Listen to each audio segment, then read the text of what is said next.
Now, since making history as Emmerdale's first transgender character back in 2018, Matty Barton has had to overcome many challenges. Yeah, but since being sent to prison where he's been hiding his true identity, Matty has faced his toughest ordeal yet. Talking to actor Ash Parmigiano in just a few moments, but let's take a look back at how Matty landed himself in jail.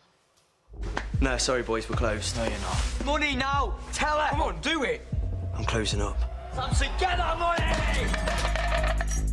What the hell have you done? I just don't even know what's happened, Jay. You bet for him, my lad's all right. Because if he isn't... Move away, sir. Josh pushed him onto me. I'm telling you. Please, Samson, just give me a chance, mate. Staying out of prison.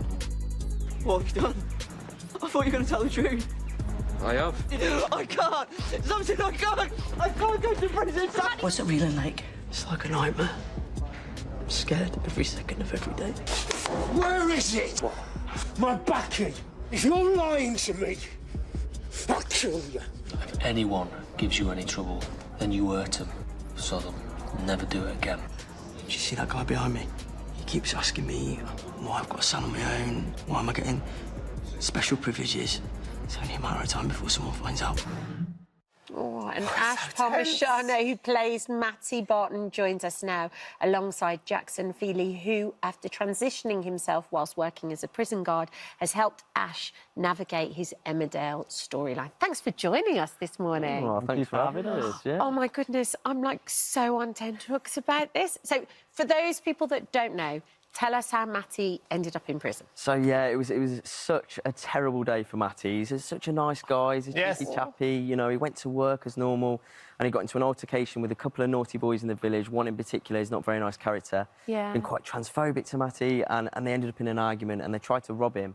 And in pure self-defence, he was trying to get them out, and it was an accident. It was pushed onto him while Matty was holding a knife. But because of who Matty is, he panicked. Right. And he said, I can't go to prison. So he went round to see them, and he kind of made the situation worse for himself. So now he's being held on remand, as we just saw there. He's held on remand and things are getting tense in prison as well. He's confided in someone finally, and you feel like that's sort of... And actually, the reaction that he's had surprised him. That's it. So he's gone in. He's been advised not to mention who he is because, obviously, as a sort of more softer, nicer guy, he's vulnerable anyway, let alone the fact he's transgender. So he's kept it to himself. And obviously, it was all going fine. He was sort of learning to get to grips with it. But then he's been put in with a cellmate. And obviously, you know, you'll probably be able to talk about this. When you're locked in a cell of that size, there's only so much you can hide from someone, right? And Matty's going off, and he's going off to have chats with people. He's going off for his hormones and stuff. And his cellmate sort of confronts him and says, you know, look, I know something's up with you. The other guys are here and questioning who you are. You're being too quiet. You're not being quite right. So yeah, he has to sort of say, this guy sort of wants to help him, and he has to sort of say, OK, this is who I am. And, like, it's been so amazing to play, so terrifying, so scary, but so great. And without giving too much away, things are going to get tougher, right? That's right, they are, because, obviously, as I said, he's got this cellmate that sort of defended him. He's a bit of a rough kind of diamond. He's a good guy. He sort of ended up in there. And he wants to look after Matty, but he needs to know the truth. But obviously, once it's out, there's other characters in there that aren't as understanding. I mean, he's incredibly vulnerable. And let's face it, like, you know, being inside and having an extra added target on your back is gonna, of course, cause a threat. So, yeah, there's lots to come. And it's, as I said, it's been so exciting to do. And we've got it's a big episode tonight. I think we have an exclusive clip. So we're going to show a little clip from tonight's app. Bit sus, this one. But the conversation's riveting in here, eh? Did you want something? Yeah, just chatting. Yeah. Well, I don't think anyone's interested. Not me, anyway. Is that right? Off you pop, then. What's the story with him, anyway? I won't tell you again.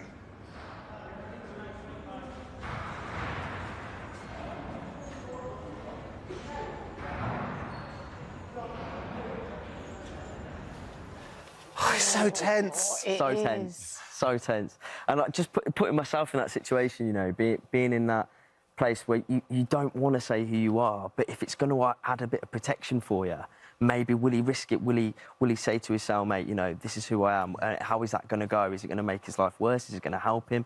And I think just from a human side, doesn't matter who he is, seeing that vulnerability, seeing a human in such a vulnerable position, you know, and those connections, you want them to be all right. Do you know what I mean? And it's fascinating. It's such a relevant conversation right now as well. Jackson, can we ask a little bit about your experience? Because you advise on this story. You've been helping Matty, you've been helping Ash, and you've been helping with the Matty storyline. Yeah. What was your experience? Because you were a prison guard and you transitioned while you were a prison guard. Yes, so I served 3 years as a female officer, and then transitioned whilst still working in the male prison, and served another 3 years as a male officer. And it certainly wasn't something that I thought I would be able to do. You know, prisons are very dangerous places anyway, without then putting another protected characteristic, another target on your back that a lot of people still disagree with. So it was definitely something that I thought would be extremely dangerous. And it turns out that I actually found it really humane and really tried to take those prisoners on that journey with me and show them that it takes vulnerability and it takes looking yourself in the mirror and doing the hard things if you really want to change your life. What was their reaction for those inmates? I think seeing me so vulnerable and so honest made them think, actually, we're all just humans struggling with one thing or another and trying to adapt to the changes that we're so terrified to make in our lives. And prisons can be extremely dangerous, scary places, but they can also be the most human places because everything is stripped back and you're really back to basics. And they saw me in that position and thought, actually, it started to give them the courage and the belief that it's never too late to change your own life. I think one of the most amazing things about all of the soaps, actually, and we've had it a lot when people have come, actors have come and sat here on the couch, is that they can react to society instantaneously, in the moment. And so they've opened up these kind of conversations. Why is that so important? It's so important, and it's so current right now, as we know. You know, stories like this, it's almost like we're doing it in real time, which is so exciting to be a part of. And I think we can both relate. Like growing up, there were no characters like Matty on TV at all. So when we're all growing up, you want to see someone you relate to or maybe a little bit similar, and it just helps you feel a little bit more that, you know, I can have a great life. I can, you know, go out and be somebody and do stuff. And I think for us, like, it's great to be able to tell that story and just humanise it as well and break down those fears and just sort of, especially what I've always tried to do with Matty, is just do this character that just so happens to be trans, that's going through all these normal life challenges that we all go through. You know, he's just recently got married, which is amazing. Obviously, he's in prison now, so it's took a bit of a dive.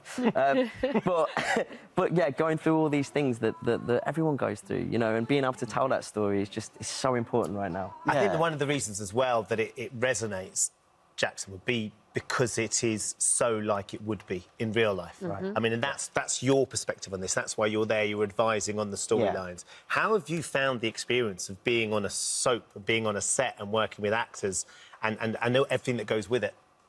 I just think it's fantastic. I think, like we were just saying then, the ability through soap and on-screen representation is so powerful. Visibility is the thing that reassures someone else that their life is worth living and that it's not better if I take my own life, which, you know, a lot of the dangerous narrative that's around at the moment, that's what it makes people feel like. And to see, if we can't see it, we can't believe it.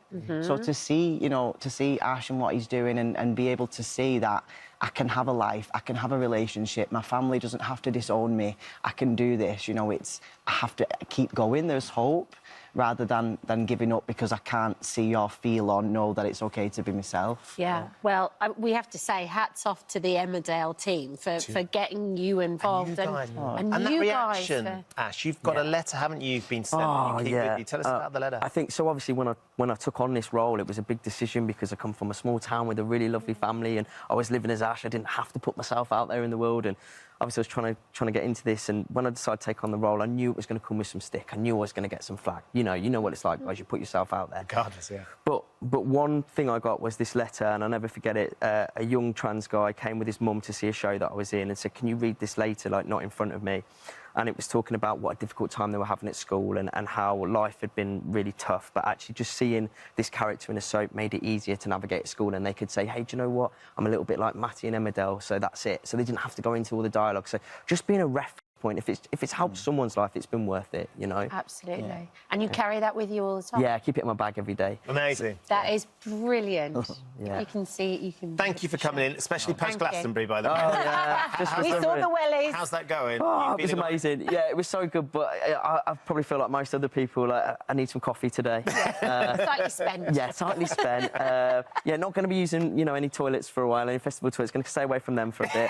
Hot showers are great at home. Yeah, I feel great. It was so lovely. It was Great Well, stuff. thank you so much No, for coming thank you on very the much show. for Thanks for having coming us. in and sharing your Absolutely. story as well. Thank Thank you very much. you. All right, then, still to come on this morning. Never fear, the dog father is here. Graham Hall is back to help tame more of your unruly dogs in our phone-in.